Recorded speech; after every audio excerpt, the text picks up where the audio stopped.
Depuis 11 mois, j'ai fait le tour du Sénégal. Et j'ai pratiquement visité toutes les régions, à l'exception de la région de Matam, de la région de Diourbel et de la région de Dakar, que j'ai entamé depuis la semaine dernière par le département de Rufisque. Maintenant, et cela a beaucoup fait mal aux populations de Guédiawaye, mais également à nos militants et à nos militantes, qui demandaient, mais notre président doit venir. Maintenant, le président est là. Le président est là, mais pour montrer à la population de Guédiawaye que nous sommes des enfants de Guédiawaye et que notre ambition est de conquérir Guédiawaye. Notre ambition est de gagner Guédiawaye et Inch'Allah, par la grâce de Dieu et la volonté des populations, le grand parti et l'opposition sénégalaise vont triompher aux prochaines élections législatives. Vous savez que nous ne sommes pas un parti de bavards, nous sommes un parti de terrain.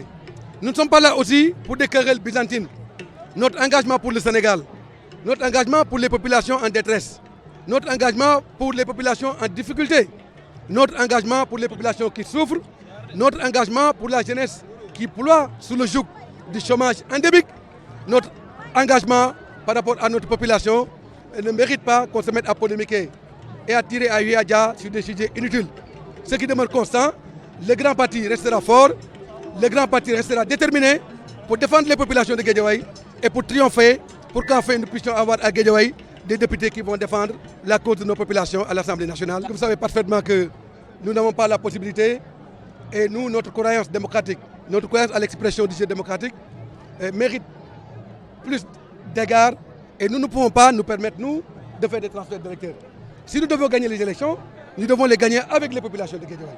Et ce sont les populations de Guédiawaye qui vont s'inscrire massivement et qui vont faire triompher les grands partis et l'opposition sénégalaise au soir des élections législatives.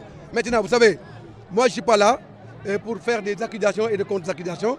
On veut nous mettre dans un débat personnel, on veut nous mettre dans un débat stérile, ce que nous n'allons jamais accepter. C'est pourquoi j'ai demandé à mon parti de ne pas répondre à des querelles byzantines.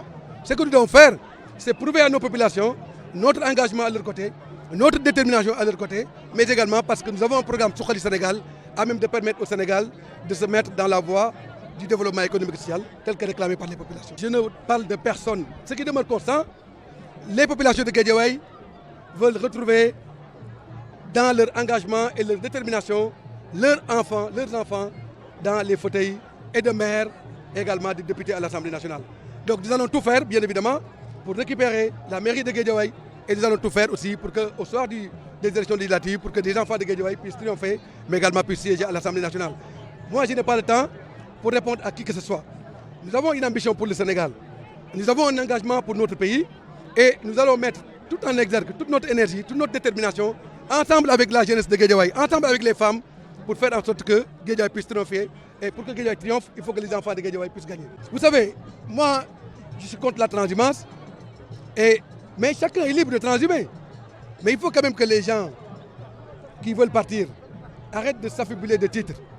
Vous savez que parmi ces personnes qui disent qu'ils sont des membres fondateurs du grand parti et qui sont partis, je vais vous montrer la liste des 21 personnes qui ont fondé le grand parti. Et je peux vous assurer, aucune de ces personnes n'y figure. Maintenant, vous savez, nous sommes au Sénégal, chacun est libre de faire ce qu'il veut. Parce que nous sommes dans un pays démocratique. Chacun est libre de militer au grand parti et d'aller demain militer à l'APR. Comme il y a des milliers de gens, des milliers de Sénégalaises et de Sénégalais qui militaient à l'APR et qui sont venus au grand parti. Donc ce qui est important, c'est que le grand parti se renforce davantage par des militants du grand parti, de l'APR qui sont venus vers le grand parti que des militants du grand parti qui sont allés à l'APR. Partout au Sénégal où je suis passé, c'est des milliers et des centaines de milliers de militants de l'APR qui sont venus vers le grand parti. Donc ce n'est pas un problème pour nous, mais à Guédiawaye, il faut que ceux-là qui partent puissent partir tranquillement. Et nous leur souhaitons bonne chance dans leur nouvelle destination, mais quand même qu'ils ne s'affaiblissent pas de titre de membre fondateur. Madame Aminata Kanté est maire de Sam Notaire, elle est là devant moi.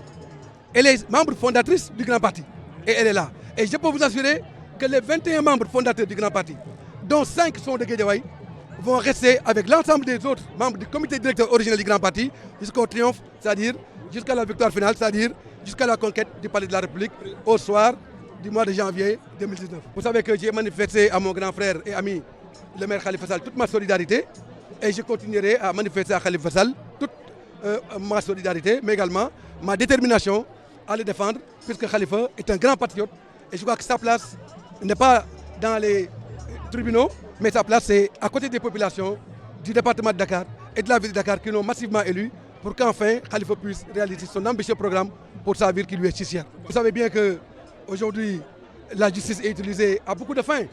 Et c'est la raison pour laquelle, même si ce n'est pas une tentative, ça a l'impression d'être quand même une tentative de musellement et d'un adversaire politique. Mais ce qui demeure constant, Khalifa a le soutien du grand parti. Ce qui demeure constant, Khalifa a mon soutien et le bureau politique du grand parti lui a manifesté sa solidarité, mais également son soutien. Et ce soutien-là restera toujours déterminé.